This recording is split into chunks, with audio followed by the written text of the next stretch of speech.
Hey, thanks everybody for joining us today on Live Music Nation podcast. I'm your host, Jake Gill. Today we are with Aubrey. She is with the Backwoods Music Festival. Aubrey, thanks for joining us. Thanks for having me. Hey, give us a little background on you, Aubrey. Where did you grow up? And talk a little bit about your career and then your position with the Backwoods Music Festival. Sure. I'm from Northwest Missouri, grew up in a small town and transferred down to Texas, to Dallas Fort Worth in 1998 for TCU, Texas Christian University, where I it took a long time figuring out what I wanted to do with my life, but ended up as a film major, a radio TV film major at TCU. Okay. And never planned to stay in Texas. Ended up meeting and falling in love with a Texan my senior year in college, and Texans don't leave Texas very often. And so I found myself not being able to find work in my area, in my field of study, and ended up actually falling into fitness. And so I ran health clubs for many years and worked as a yoga teacher and fitness instructor. And about 15 years into my career, I found myself really stagnant and feeling like there was something next, but didn't really know what that was. And I was a regular festival goer and festival attendee with my husband, and we went on a regular basis as a form of actually marriage therapy. Right now we have two teenage boys, and when we first started going to music festivals, they were really small, and we found ourselves in a really bad place in our marriage and losing each other and growing apart. And we found ourselves at our first music festival, camping music festival, after having children in 2012 at Wakarusa Music Festival. And that was a big festival that used to happen on Mulberry Mountain that has recently died. And, I just started, I honestly, on my last Wakarusa, I had a vision of me teaching yoga there. And I had been a yoga teacher for about 15 years at that point.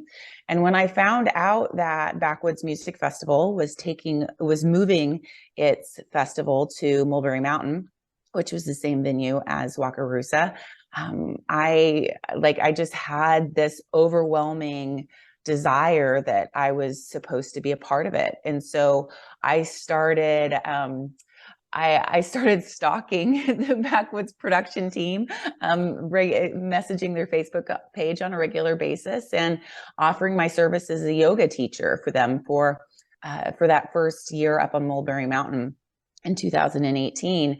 And my class was a success. And after having a really great class in 2018, I went back to my executive producer and was like, well, it looks like we have two choices for moving forward for next year. And he's like, what's that? And I said, well, hire me for another year to come back and teach more yoga classes, or hire me to come back and schedule a full lineup for your music festival, and I'll bring a full workshop schedule.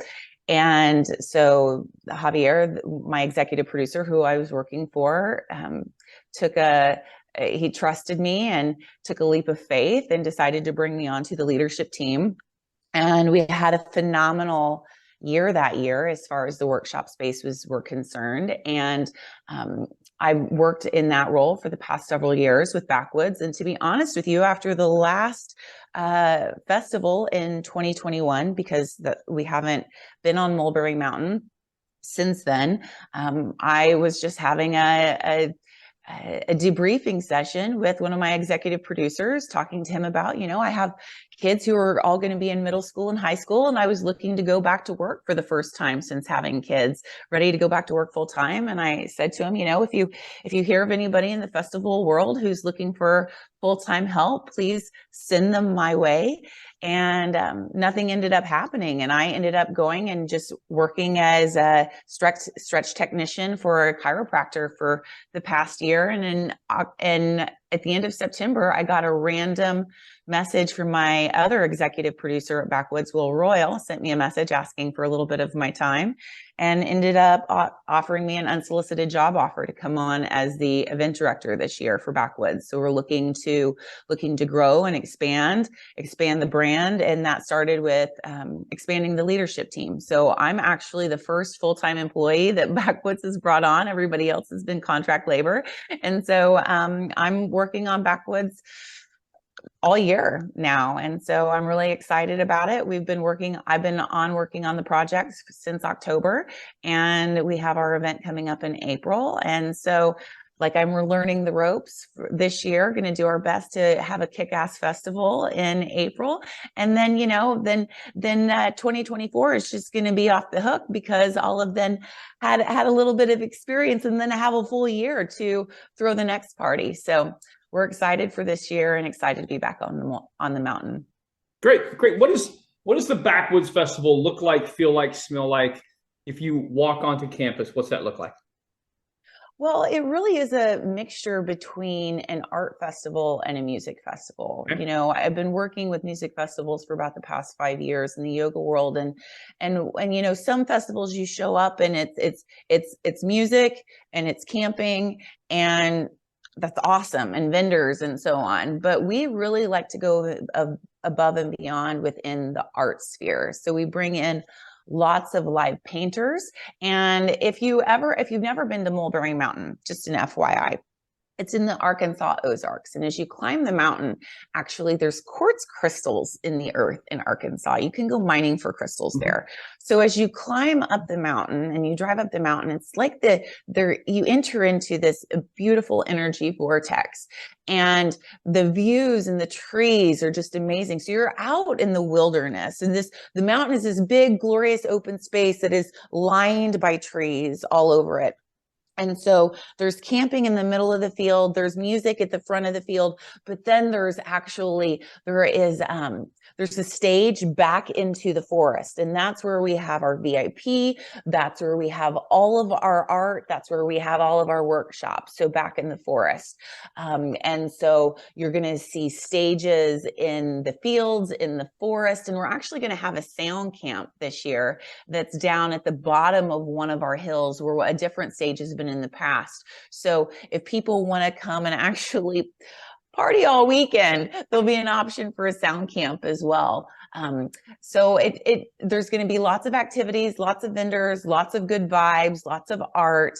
And the music genres, actually, we have a variety. So some festivals you go and there's just going to be one genre, like electronic music or whatever. You're going to see house, you're going to see bass, you're also going to see jam bands on our lineup, which is you don't see at every festival you go to. Okay, very, very good. What is it for you that drives this motivation to be involved in the festival atmosphere? Well, I'm going to go deep on you for just a second, okay? I'm not your surface You haven't level been kind deep of at chick. all yet? Yeah, I'm going to go deep with you for a second. So, it's my belief that the majority of people who attend a music festival are looking for something. And if they've never been to one before, they don't necessarily know what they're looking for, but they're looking for something different. They're looking for something out of the box. And maybe that is just a different type of mentality of people, of energy that they want to be around, but they're looking for something that's different than our average modern everyday culture 3D world that we're living in.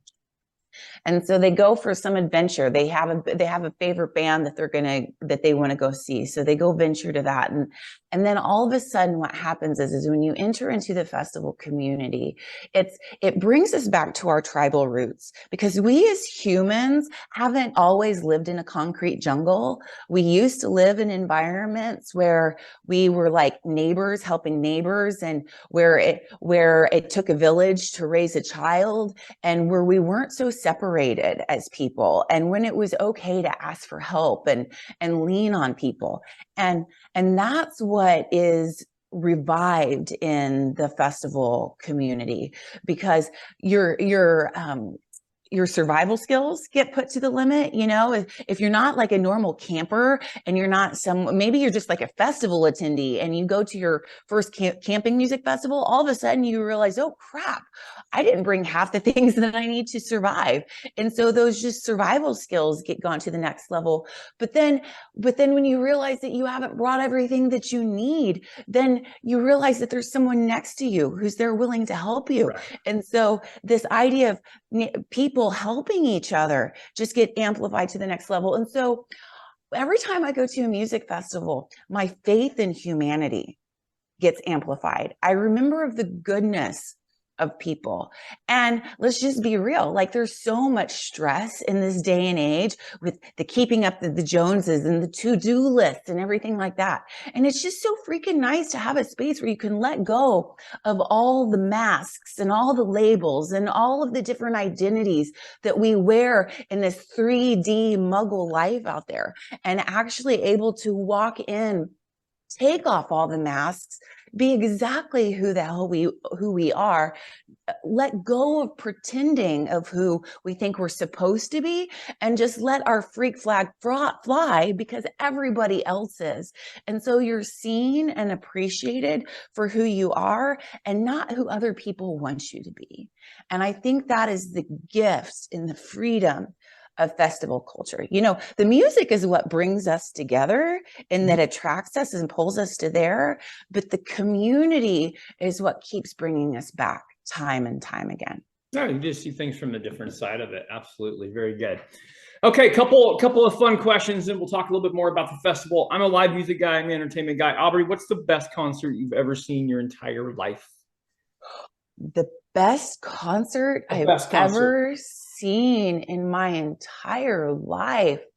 Holy cow, that's a hard one. It depends on the category. Now, I have to tell you, this is a huge, different, like vast span, but one that was like a bucket list. I mean, I grew up as a little girl on Madonna. And so I saw Madonna come through Dallas, Fort Worth. I think it was in 2018 or something like that. And that was an amazing show. However, probably, I can't tell you the best concert, but probably the most life-changing festival I've ever been to was Middlelands. It was in Texas. It only happened one time. It was produced by Insomniac Events. And that was the first festival that I actually ever taught at. And so being involved in giving to the community and receiving to the community, and got to see Elenium and Galantis and Marshmallow all in one like weekend was just like happy girl heaven for me. Yeah.